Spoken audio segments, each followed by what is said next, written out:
ಅರಣ್ಯ ಭೂಮಿ ಒತ್ತುವರಿ ಬಗ್ಗೆ ಸುದ್ದಿಗೋಷ್ಠಿ. ಕಳೆದ ವಾರ ನಮ್ಮ ಕ್ಷೇತ್ರದ ಮಾಜಿ ಶಾಸಕರಾದ ಸನ್ಮಾನ್ಯ ರಮೇಶ್ ಕುಮಾರ್ ಅವರು ಈ ಜಿಲ್ಲೆಯ ಕೆಲವು ರೈತರೊಂದಿಗೆ ಸಭೆಯನ್ನು ಮಾಡಿ ಕೆಲವು ವಿಚಾರಗಳನ್ನು ಚರ್ಚಿಸಿದ್ದಾರೆ. ಒಬ್ಬ ಜನಪ್ರತಿನಿಧಿ ಜನ ಸಮಸ್ಯೆಗಳನ್ನು ಆಲಿಸಿ ಸ್ಪಂದಿಸುವುದು ಒಳ್ಳೆಯ ಬೆಳವಣಿಗೆ. ನಾವಿದನ್ನು ಸಂತೋಷವಾಗಿ ಸ್ವಾಗತಿಸುತ್ತೇವೆ, ಸಮರ್ಥಿಸೋಣ. ಆದರೆ ನನ್ನ ಸ್ನೇಹಿತರಲ್ಲಿ ನನ್ನ ಒಂದು ಮನವಿ ಏನೆಂದರೆ, 50 ವರ್ಷಗಳ ರಾಜಕೀಯ ಜೀವನದಲ್ಲಿ ಸಂಧ್ಯಾಕಾಲದಲ್ಲಿರುವ ನೀವಾಗಲಿ ಅಥವಾ ನಾನಾಗಲಿ ಜನರ ಮುಂದೆ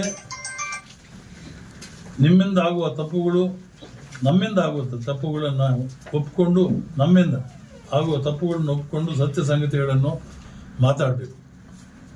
ಈ ದಿನ ಶ್ರೀನಿವಾಸಪುರ ತಾಲೂಕಲ್ಲಿ ಅರಣ್ಯ ಭೂ ಒತ್ತುವರಿ ವಿಚಾರದಲ್ಲಿ ರೈತರು ಅನುಭವಿಸುತ್ತಿರುವ ತೊಂದರೆಗಳಿಗೆ ಕಾರಣ ಯಾರು? 2021 ಏಪ್ರಿಲ್ನಲ್ಲಿ ಸುಮಾರು 3180 ಎಕರೆ ರೈತರ ಭೂಮಿ ಅರಣ್ಯ ಇಲಾಖೆ ಇಂಡೀಕರಣ ಆದ ದಿನ ನೀವು ಶಾಸಕರಾಗಿ ಮಾಡಿದ್ದೇನು. ಕೋಲಾರ ಜಿಲ್ಲೆ ಶ್ರೀನಿವಾಸಪುರ ತಾಲೂಕು ಬಿಟ್ಟರೆ ಇದು ಗಮನಾರ್ಹವಾದ ಬಿಟ್ರೆ ಯಾವ ತಾಲೂಕಿನಲ್ಲಿ ರೈತರ ಜಮೀನು ಅರಣ್ಯ ಇಲಾಖೆ ಇಂಡೀಕರಣ ಆಗದೆ ಇಂಡೀಕರಣ ಆಗಿದೆ? ಯಾವ ತಾಲೂಕಲ್ಲಿ ರೈತರ ಜಮೀನು ಇಂಡೀಕರಣ ಆಗಿಲ್ಲ? ಮುಳಬಾಗಿಲಾಗಲಿ, ಬಂಗಾರಪೇಟೆ ಆಗಲಿ, ಕೋಲಾರ ತಾಲೂಕಿನಲ್ಲಾಗಲಿ, ಯಾವುದೇ ತಾಲೂಕಲ್ಲಿ ಇಡೀ ಡಿಸ್ಟ್ರಿಕ್ಟ್ ಅಲ್ಲಿ ಶ್ರೀನಿವಾಸಪುರ ಬಿಟ್ಟರೆ ಯಾವುದೂ ಆಗಿಲ್ಲ. ತಾನೇ ಉತ್ತರ ಕೊಡಬೇಕು. ಅವ್ರ ಕಾಲದಲ್ಲೇ ಆಗಿದ್ದೀವೆಲ್ಲ. ಬಲಾಢ್ಯರಾದ ನಮ್ಮ ಮಾಜಿ ಶಾಸಕರ ಅರಣ್ಯ ಭೂಮಿ ಒತ್ತುವರಿ ಸಾಬೀತಾದರೂ ತೆರವುಗೊಳಿಸುವಲ್ಲಿ ಅಸಹಾಯಕತೆ ತೋರುತ್ತಿರುವುದು ಅಷ್ಟೇ ದುರದೃಷ್ಟಕರ. Important point. ಈ ದಿನ ರೈತರೊಂದಿಗೆ ಸಭೆ ಮಾಡಿ ನೀವು ನಮ್ಮೊಟ್ಟಿಗೆ ಇರಿ, ನಾನು ನಿಮ್ಮ ಪರವಾಗಿ ಹೋರಾಟ ಮಾಡ್ತೇನೆ ಎಂದು ಹೇಳ್ತಿರಲ್ಲ ಮಾನ್ಯ ರಮೇಶ್ ಕುಮಾರ್ ಅವರೇ. ಯಾವ ಹೋರಾಟ ಮಾಡಿದ್ದೀರಿ?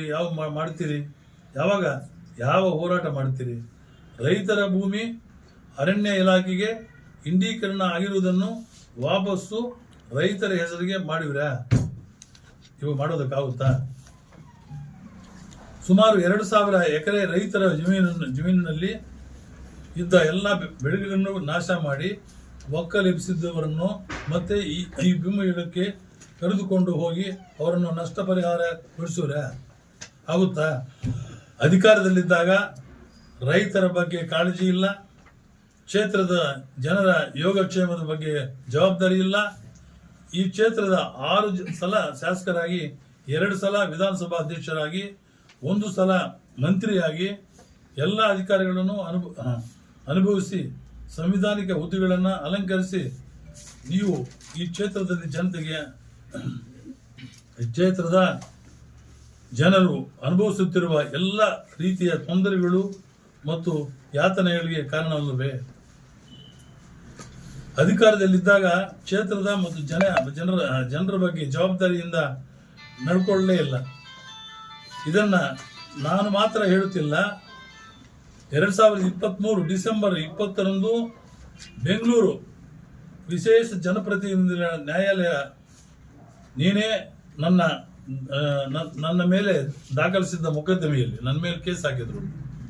ಆ ಮೊಕದ್ದಮೆಯಲ್ಲಿ ತೀರ್ಪಿನಲ್ಲಿ ಉಲ್ಲೇಖಿಸಿ ನಿಮಗೆ ಚೀಮಾರಿ ಹಾಕಿದ್ದಾರೆ. ಪಟ್ಟು ಅರಣ್ಯ ಜಮೀನು ಒತ್ತುವರಿ ಈಗ ತೆರವುಗೊಳಿಸುವ ಅನಿವಾರ್ಯತೆ ಬಂದು ಒದಗಿದೆ. ಅರ್ಥ ಆಯ್ತಾ? ಅಂತಿಮವಾಗಿ ನಿಮ್ಮ ಜಮೀನನ್ನು ಉಳಿಸಿಕೊಳ್ಳುವ ಸಲುವಾಗಿ ವಿಕಾಸ್ ಸೌಧ, ವಿಧಾನಸೌಧ, ಅರಣ್ಯ ಮಂತ್ರಿಗಳು, ಮುಖ್ಯಮಂತ್ರಿಗಳ ಮನೆಗಳನ್ನು ಸುತ್ತಿ ಸಾಧ್ಯವಾಗದೆ ಈಗ ರೈತರ ಪಾದವೇ ಗತಿ ಗೋವಿಂದ ಎಂದು ರೈತರನ್ನ ಸೇರಿಸಿಕೊಂಡು ಅವರ ಜಮೀನನ್ನು ಉಳಿಸುತ್ತೇನೆ ಎನ್ನುವ ಮುಖವಾಡವನ್ನು ಧರಿಸಿ ತನ್ನ ಜಮೀನನ್ನು ಉಳಿಸಿಕೊಳ್ಳುವ ಕಡೆಯ ಪ್ರಯತ್ನ ನಿಮ್ಮದಾಗಿದೆ. ಜಮೀನನ್ನು ಉಳಿಸಿಕೊಳ್ಳುವುದಾದರೆ ನಮ್ದೇನು ತಕರಾರಿಲ್ಲ. ಆದರೆ ಇದಕ್ಕಾಗಿ ಈಗಾಗಲೇ ದಿಕ್ಕು ಕಾಣದೆ ಕಂಗಾಲಾಗಿರುವ ರೈತರಿಗೆ ತಪ್ಪು ಮಾಹಿತಿ ಕೊಟ್ಟು ಬೀದಿಗಿಳಿದು ಜಿಲ್ಲೆಯಲ್ಲಿ ಅರಾಜಕತೆ ಸೃಷ್ಟಿ ಮಾಡಿ ಮನೆಗಳಿಗೆ ಬಿದ್ದ ಬೆಂಕಿಯಲ್ಲಿ ನಿಮ್ಮ ತುಪ್ಪ ಕಾಯಿಸಿಕೊಳ್ಳುವ ಚೇಷ್ಟೆಗಳನ್ನು ಮಾಡುವ ಎನ್ನುವ ಎಚ್ಚರಿಕೆಯನ್ನು ಈ ಮೂಲಕ ಕೊಡ್ತಾ ಇದ್ದೇನೆ. ಅರಣ್ಯ ನೋಟಿಸು ಕೊಡಲಿಕ್ಕೆ ಕುಮಾರಸ್ವಾಮಿಯವರು ಕಾರಣ ಎಂದು ನೀವು ಹೇಳುವುದಾದರೆ ಶ್ರೀನಿವಾಸಪುರ ತಾಲೂಕು 4,000 ಎಕರೆ ರೈತರ ಭೂಮಿಗೆ ನೋಟಿಸು ಬರಲಿಕ್ಕೆ ನೀನು ಮತ್ತು ನಿಮ್ಮ ಜವಾಬ್ದಾರಿತನ ಕಾರಣ ಅಲ್ವೇ? 3 ಎಕರೆಗಳಿಂದಲೂ ಕಡಿಮೆ ಜಮೀನಿರುವ ಅತಿ ಸಣ್ಣ ರೈತರಿಗೆ ಅವರ ಭಾಗದಲ್ಲಿ ಹಂಚಲಿಕ್ಕೆ ಲಭ್ಯವಿರುವ ಸರ್ಕಾರಿ ಜಮೀನು ಇದ್ದಲ್ಲಿ ತಾಲೂಕಿನ ಭೂ ಮಂಜೂರಾತಿ ಸಮಿತಿಯಲ್ಲಿ ಆದ್ಯತೆ ಮೇರೆಗೆ ಪರಿಶೀಲಿಸಲಾಗುವುದು ಎನ್ನುವ ಭರವಸೆಯನ್ನು ನಾನು ಕೊಡ್ತೇನೆ. ತಮ್ಮ ಮುಖೇನ ಕೊಡ್ತೇನೆ.